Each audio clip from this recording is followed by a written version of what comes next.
Amados e queridos irmãos, nós estamos de volta para trazer mais um breve e sucinto comentário da nossa revista da Escola Bíblica Dominical. Estamos estudando a revista da PEC e o livro que nós estamos estudando nesse trimestre é o livro de Ezequiel. E a lição de hoje é a lição de número 3, com base no capítulo 7 do livro de Ezequiel. E o tema do nosso estudo de hoje, ou da nossa lição, o fim vem sobre Jerusalém e Israel.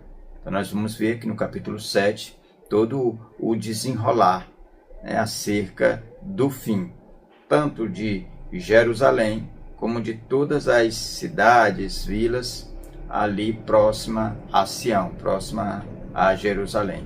Então no capítulo 7 é uma profecia de Ezequiel que está na Babilônia, mas que vai profetizar acerca do fim. A gente vai ver no decorrer dessa aula de hoje que vai ser uma catástrofe, tanto no campo religioso, no campo econômico, quanto também no campo social.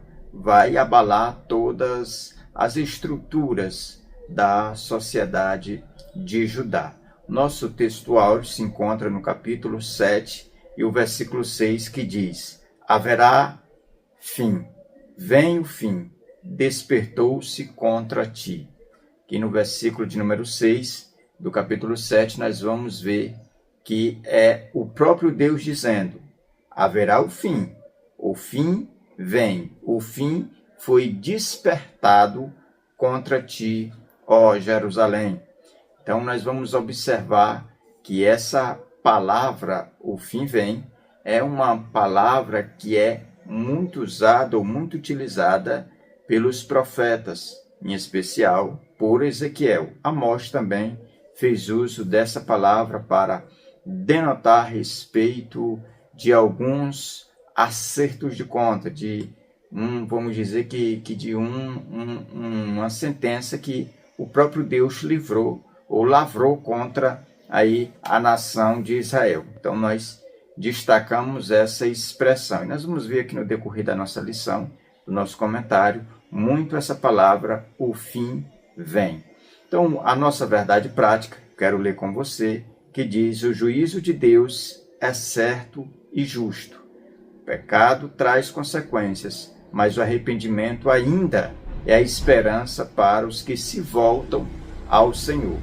Então não se engane ou não deixe ninguém enganado, mas advirta acerca que o pecado ele sempre vai trazer as suas consequências, mas a esperança é sempre o arrependimento. Sempre que a pessoa se arrepende, ela alcança a misericórdia, ela alcança a graça. Então, nós precisamos entender que não há outro remédio, não há outro caminho para alcançar a benevolência, a misericórdia de Deus, a não ser o arrependimento.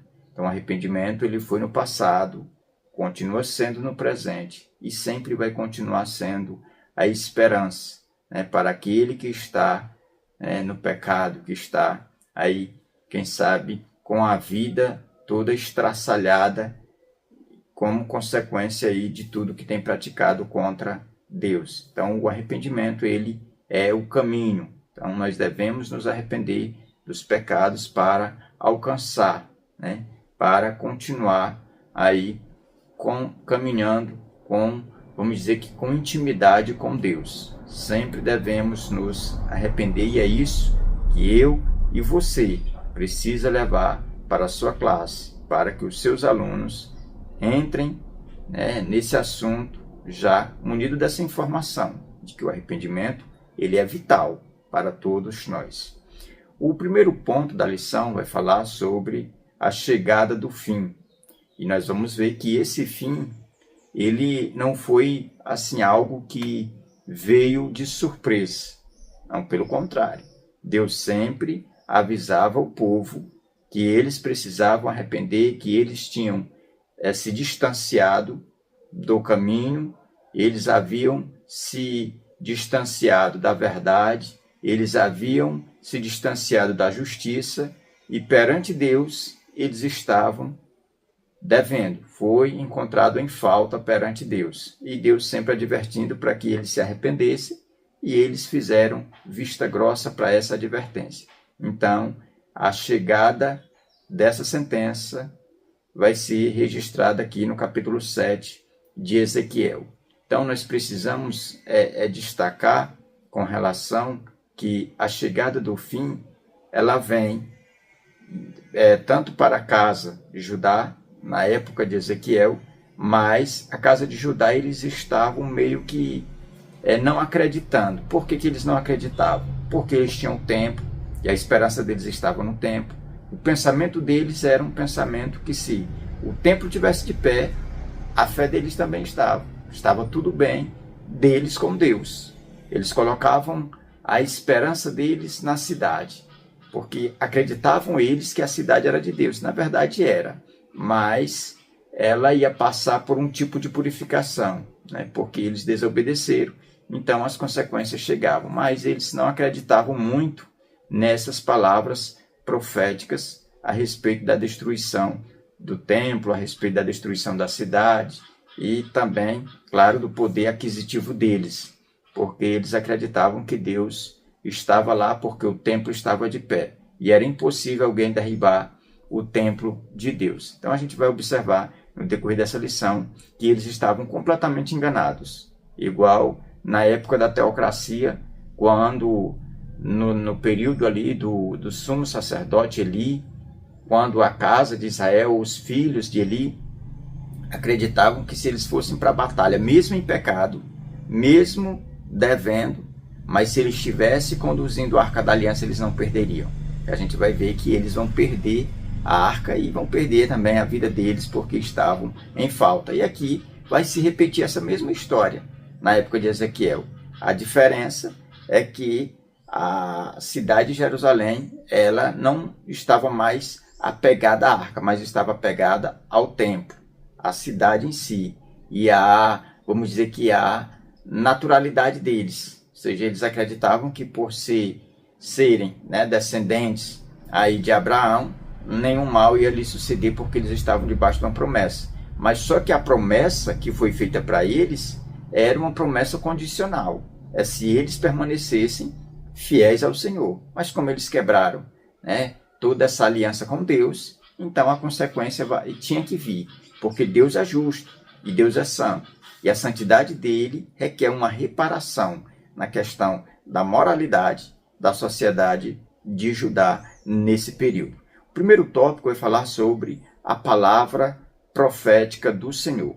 Nós vamos perceber nesse primeiro tópico que a palavra profética de Deus, ela tem sempre esse propósito, é de levar Deus, ou a vontade de Deus, ou a fala de Deus ao povo, é de mostrar ao povo para que o povo volte aos trilhos, volte ao propósito pelo qual eles foram chamados.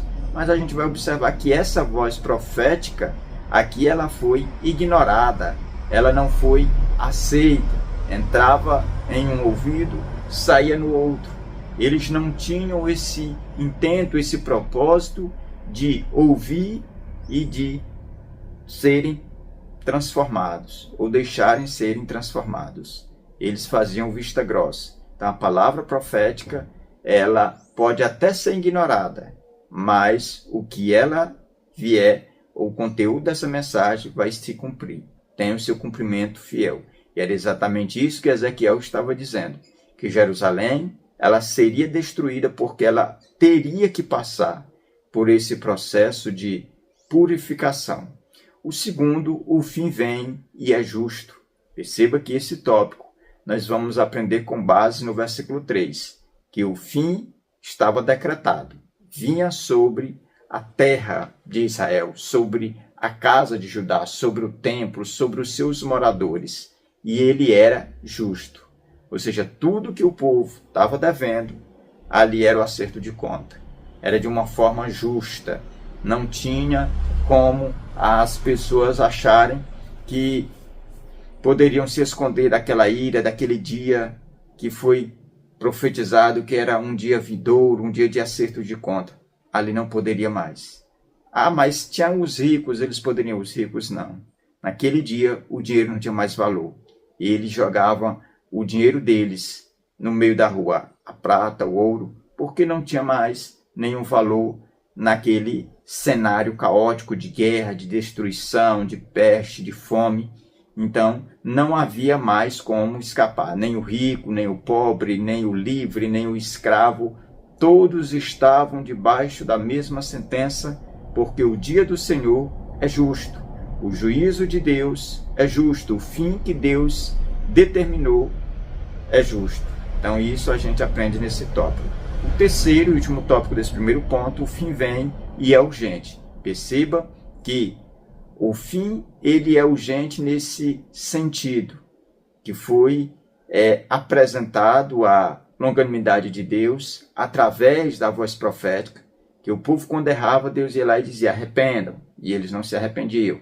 É como se fosse acumulando, jogando para debaixo do tapete, quem sabe ignorando aquela voz, e aí foi enchendo a taça da ira de Deus, foi enchendo, até que um dia ela teve que transbordar. Quando ela transborda, aí a gente observa que é esse momento, que o fim vem e é urgente, e a gente percebe que não tem mais como escapar, não tem como dar uma volta, não tem como se esconder, porque ela teve essa questão da urgência. Então, nós precisamos destacar para todos os que nos ouvem, para todos os que nos assistem, para todos os nossos alunos, é que o fim, a sentença, o acerto de contas, o juízo, ele é urgente. Não pense que as pessoas que praticam sempre vão poder escapar. Não, vai chegar um dia em que não terá como fugir, né, desse acerto de conta. E o que a gente precisa destacar é que esse fim, assim como veio para a casa de Israel, para a casa de Judá, ele também vem para os nossos dias. E ele também vem nessa mesma característica, ele é urgente. Nós não podemos ignorar essa verdade. Nós vamos passar para o segundo ponto, para o vídeo não se tornar um vídeo muito longo. O segundo ponto da nossa lição fala sobre o caos religioso, social e econômico. Primeiro tópico, o colapso religioso. Aqui nesse primeiro tópico nós vamos ver que esse caos ou esse colapso religioso deu-se na vida da religião de Judá, de Israel, na vida dos sacerdotes, dos levitas, dos anciões, porque cessou, naquele dia, cessou a voz dos anciões. Se alguém procurasse ali alguém do campo religioso, uma palavra, eles não teriam, porque cessou. Eles não ficaram, não tinham condições de aconselhar, não tinham condições de ter uma palavra, porque o caos se instalou na religiosidade deles. Ou seja, entrou água no projeto da religiosidade, porque a religiosidade deles era o carro de frente, ou o carro-chefe deles. Mas foi também, entrou em crise, o colapso chegou e abraçou e tomou de conta da religiosidade. Então o campo religioso foi afetado com esse dia, com o fim que chegou e se instalou e destruiu tudo que a esperança deles estava. Se era no templo, foi destruído. Se era nas vestes sacerdotais, elas não tiveram mais nenhum valor. O próprio sacerdote não tinha mais como responder, ou falar, ou levar o povo diante de Deus. Então aconteceu essa crise nesse campo da religiosidade, ou no campo religioso. Tudo isso não foi por falta de advertência da parte de Deus. Foi por imprudência da liderança religiosa que não se arrependeu dos seus maus caminhos. O segundo, o colapso social.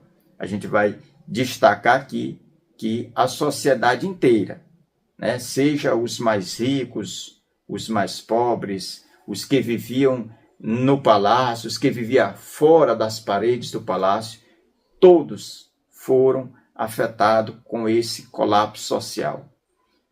A criança ao adulto, todos estavam no mesmo barco. Todos eles experimentaram esse colapso social.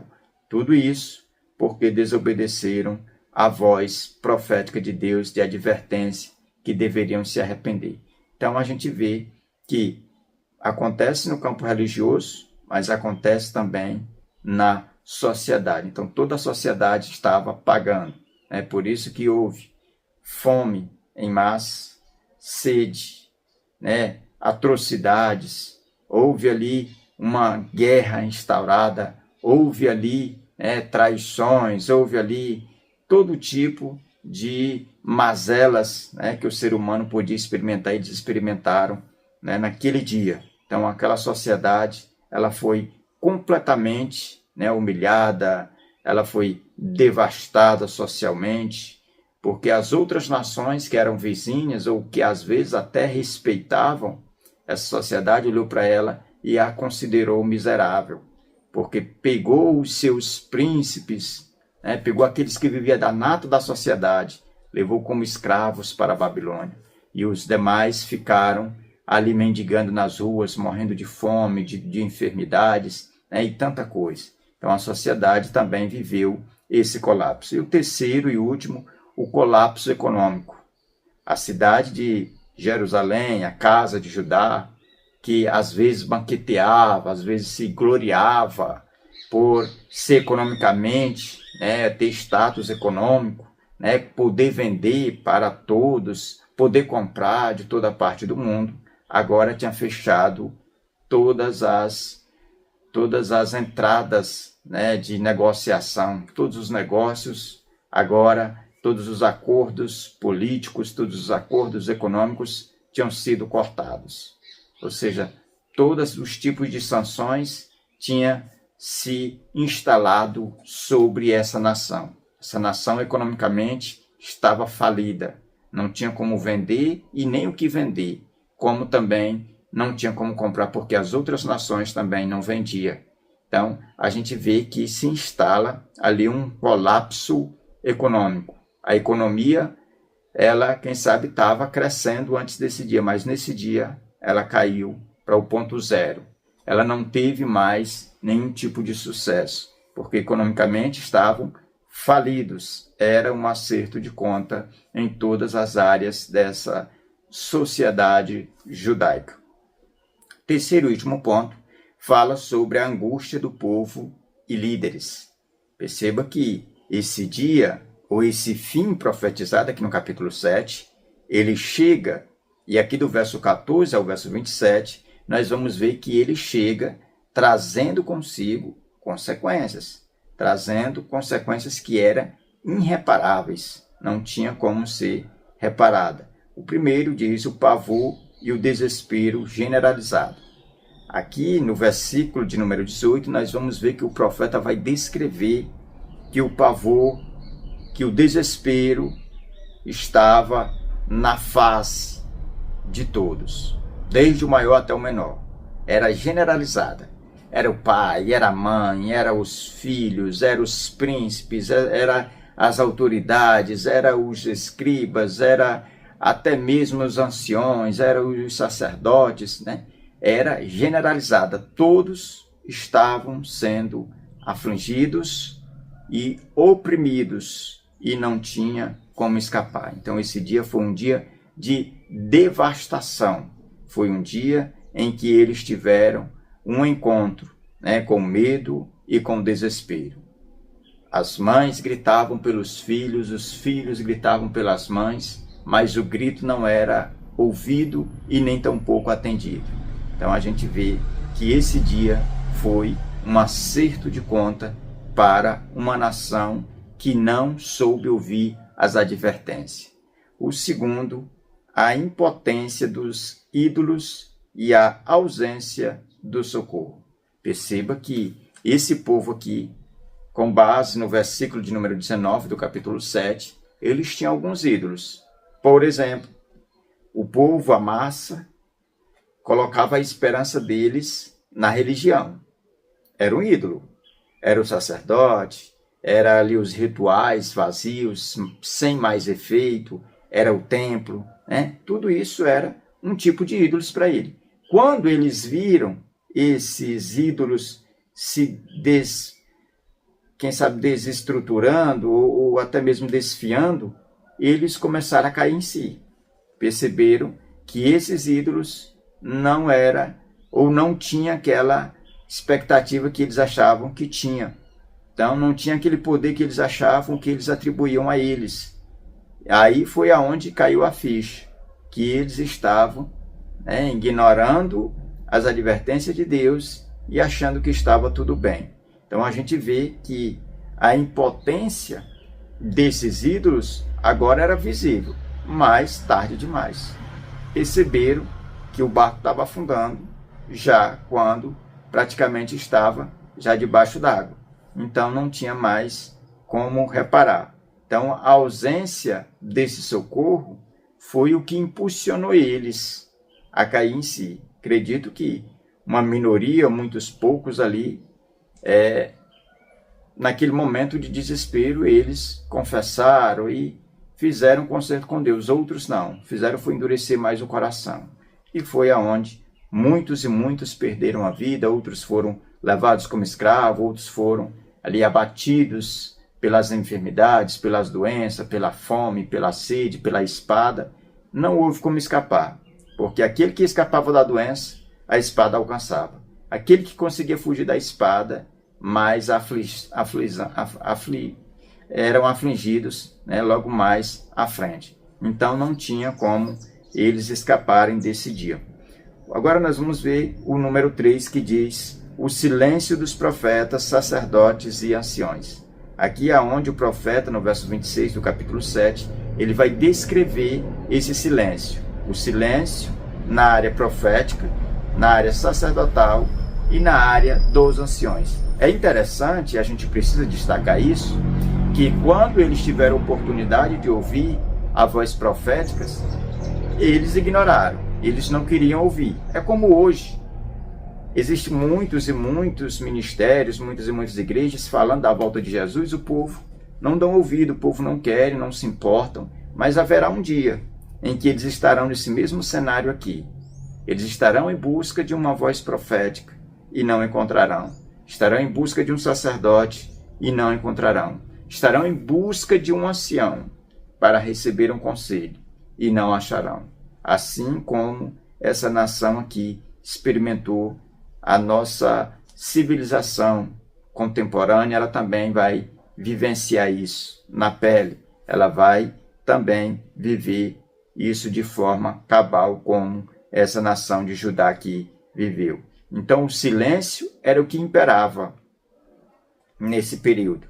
No campo profético não havia mais profetas, porque os profetas que ali viviam eram profetas que eles queriam profetizar coisas boas, dizendo que aquilo ali era passageiro e que a nação não ia se render 100%, ia falar isso, falava aquilo, que o Egito ia ajudar eles, e na verdade não ajudou e nem ia ajudar, porque ali era a vontade de Deus. Então o que a gente destaca é que esse silêncio, tanto pelos profetas, como pelos sacerdotes, como pelos anciões, era um cumprimento para o povo, para a nação, que eles precisavam era ter esperado em Deus e ter atendido o alerta de Deus para arrepender-se dos seus pecados, mas eles não quiseram dar ouvido. Então era consequência, então eles tinham que colher esses frutos que eles mesmos plantaram.